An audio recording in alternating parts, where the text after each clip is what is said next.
not under the tent during the Bush administration, and this is what we're dealing with now. We're not spying on Al-Qaeda the way we are spying on America. We're not spying on what's going on in Saudi Arabia. By the way, our leader goes over there and bends down in front of them. We're not spying on them. We're covering for them. We're doing things for them. We're sending them money. We're sending them weapons. We're sending them guns. We're doing covert operations to allow the Muslim Brotherhood to take over countries over there that are not totally sold out to Islam. But we're not paying attention to them. We're covering for them. We're now this pitiful excuse for a president and his ilk in Washington, D.C., is now labeling you and I as the enemies of our own country. Well, we're not enemies of the country. What we are enemies of this government. We are enemies of these kinds of tactics, the peering in and the looking in of everything that everybody does in this country. It's rude, number one, because anytime you ever see someone kind of listening in on a conversation you're having with somebody else, you go, why don't you mind your own business? This has nothing to do with you. This is between us. But apparently the Obama administration, Department of Homeland Insecurity, thinks that now that everybody's talking, we must be talking about the government. We must be talking about something that we don't agree with. And that was one of the key principles of the Bill of Rights and the Constitution, was that we have a right in this country to say things that we don't like about the government without fear of retribution. And with all the bad things that are going on in Washington, D.C., and all the stuff that Obama's being caught up in with the IRS scandals and Benghazi and everything else, he doesn't seem to be backing down. He seems to have put it in overdrive, and he's going to look at or try to intimidate every American citizen and bring them into a little collective where everybody has to keep their mouth shut. By the way, this is the anniversary. I can't remember how old it is. The anniversary of George Orwell's book, 1984, where he talked about the government referring to itself as Big Brother. Big Brother is watching you. How interesting that we have this going on. And so let me continue reading the article. The order signed by Judge Roger Vinson of the Foreign Intelligence Surveillance Court. Yeah. Wait a minute. Foreign intelligence.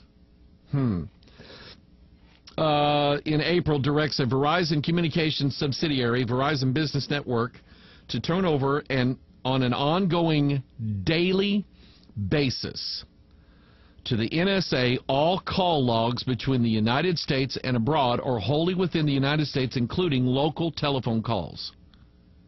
Logs. Who called who? Turn it over. Turn it, and we're ordering you, the government says we are ordering you to turn over every call log that's been made on your network. Now this is the business sector of Verizon Communications. But do we not, here's what I think. I think that the government, probably privately, is actually looking at every phone call that's made. I'm gonna throw in some things here that I think could be helpful. Now let me say this. If you are actively doing something illegal, immoral, or anything like that, you know what? You probably deserve to have someone look over your shoulder. You probably do. But just because I want to call my wife or text her or have a conversation with somebody on my cellular phone or my landline phone or whatever, that is nobody else's business but ours, and the Constitution supposedly guarantees those rights. And I believe in that. I believe strongly in it. So while the government increases its surveillance of the American people, I think it would only be justified that the American people take steps to hinder that surveillance. Let me give you an example here. I just did like a two-second search on the internet, which, by the way, stop searching from things through Google. I'm in the process right now of changing over how I do searches on the internet because I'm angry. I'm upset about this. So stop searching through Google, because when you launch into Google, if you got a Gmail account, they got you. They got everything that you look for, and so on and so on and so on, if you use their services. Google, you have to remember, Google actually did and has gone to the Bilderberg meeting. Why? Because of the power that they hold and the increased power that they have, their surveillance power that they have. Go to ixquick.com. What is that? IXQUICK.com. It's a private. It's a private search. They use different search engines, but what you're doing is you're going. I don't know how to explain it, and you're going to have to bear with me. I am still under the effects of high blood sugar. My body is just tired. I'm wore out all the time, and I can't really think. I'm not quick the way I used to be, so bear with me. But what Ixquick does, the way I understand it, they actually use the major search engines like Google, Yahoo, Bing, and different things like that. But your search goes through them, and the only thing that Google sees is a different IP address than what you have. So there's an anonymous thing there. But I did a search on phone encryption, cell phone encryption. And I'm not recommending this because I've only just now started looking into it, but there's an app for iPhone called PhoneCrypt, PhoneCrypt, and the government or people would say, well, if you don't have anything to hide, then let us listen to your conversation. It doesn't matter. It's not their business. It is none of their business. And the thing is, we're looking at not just one guy in a cubicle monitoring everything you do. What we know for a fact is that there are government databases and computers and algorithms and different things that actually analyze all of the electronic data that's sent over the internet, over cell phones and everything like that. And what the government is able to do through these computers is build a dossier of you, of what you like, because you always like something on Facebook, of what you like, what you look like, because you this is always funny that you always see the girls and the women going, taking their picture, whatever that is. Facial recognition software, which Facebook has, analyzes your face. Now it's associated with your name, email address. Then they can associate it with your Social Security number. They can associate it with everything that's knowable about you on the internet, so that when you're walking down the street, there's a camera. And I guarantee you, just like in the TV show, what's it called, Person of Interest, you're walking down the street, there's a computer program that knows who you are and can probably detect where you're going. It can probably do that for you. But anyway, there's a phone app, an iPhone app called PhoneCrypt. This is just what, again, I'm not recommending this. I don't know what it is.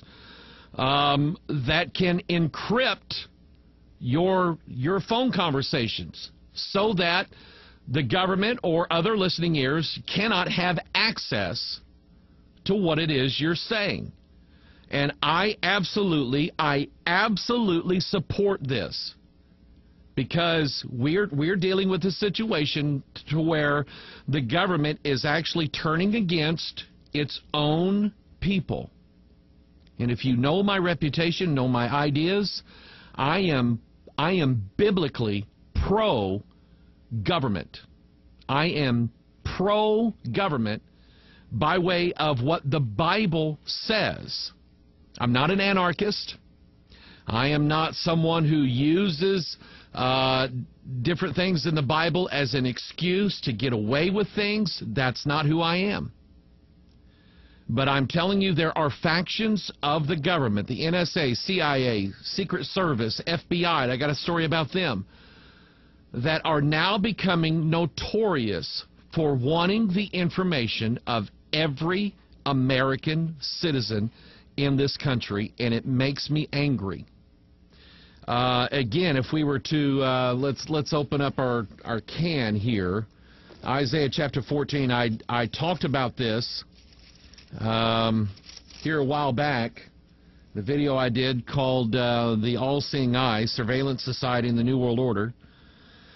And it occurred to me that the devil wants to, he said in Isaiah 14:12, how art thou fallen from heaven, O Lucifer, son of the morning? How art thou cut down to the ground, which didst weaken the nations? For thou hast said in thine heart, I will ascend into heaven, I will exalt my throne above the stars of God, I will sit also upon the mount of the congregation in the sides of the north, I will ascend above the heights of the clouds, and I will be like the Most High. Now, we know for a fact that God knows everything. There's nothing occulted or hidden from God. He reveals everything through the Word of God. God knows everything. The devil wants that power, but he does not have it in and of himself because he is not unlimited. He is not omnipresent. He is not all-knowing. He is not that. He is not all-seeing. He has to have help. And what I feel is being worked on right now is a help to the devil and his spirits to create a situation or a, I can't think, there's another word I can't think of. Anyway, to create a thing on this earth where he can monitor and know everything that there is to know about every human being. You understand that in Revelation 13, during the days of the beast and the false prophet, he is going to have total power, total control over everybody. How do you do that? Knowledge is power.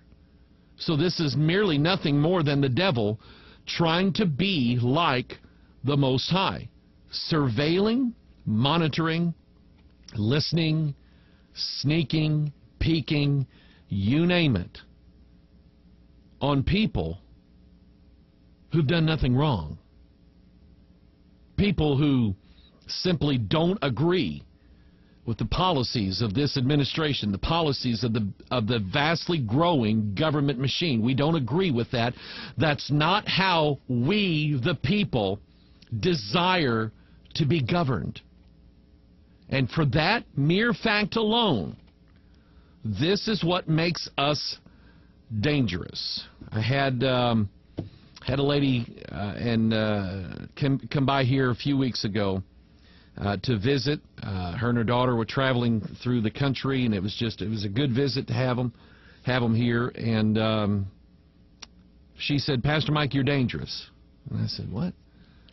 And she said, you're causing people to ask questions